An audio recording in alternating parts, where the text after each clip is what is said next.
And I know we talked about it briefly last time, but I'm still kind of getting impatient for this new album, and I know you guys kind of scrapped it. Yeah. We had a bunch of songs, and we realized these are all just too quirky. Yeah. Let's do some more just straightforward Offspring songs. We always have one or two songs on any record that kind of comes out of left field, but we don't want too much coming out of left field. Right. So it's been 6 years. Let's make an Offspring record. So we kind of knuckled down. We had a really productive spring, and then recently too, we've got like 2 more songs done recently. I think we're like 1 vocal track away from having the whole record done. So it'll be next year for sure. I don't know how we're going to release it. We're not signed to anybody right now. But you weren't signed with anybody when Smash came out, right? So there's Epitaph, independent label. Yeah. So, but it was different, different back then. Yeah, different time. So CDs aren't such a thing anymore. I still buy CDs and even vinyl.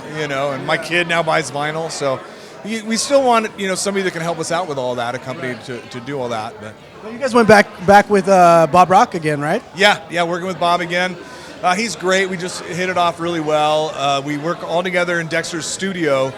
Sometimes we'll go to a studio that he'll set up, especially for mixing.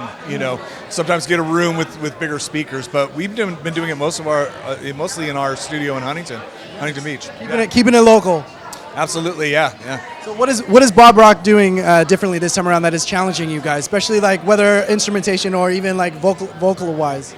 Well, whenever we come up with an idea, he just always kind of pushes us, and he does it in a way, without being a dick about it. Can I say that?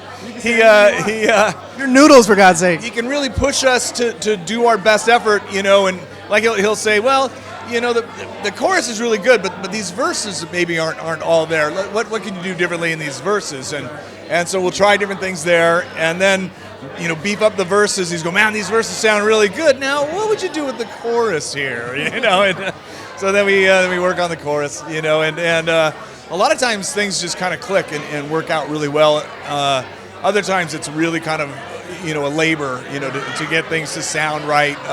Trying different ideas and just sometimes they just don't feel right, and so you keep working on it, and eventually sometimes you just have to let it go and move on. Maybe revisit it later. Do you feel Dexter's doing anything different with his vocals this time? On a couple of songs, yeah. For the most part, he knows he's got a comfort zone and how he likes to sing, and it works for him. So he usually tries to stick with that. But on a couple of things, he'll try to take his voice into different registers, things like that.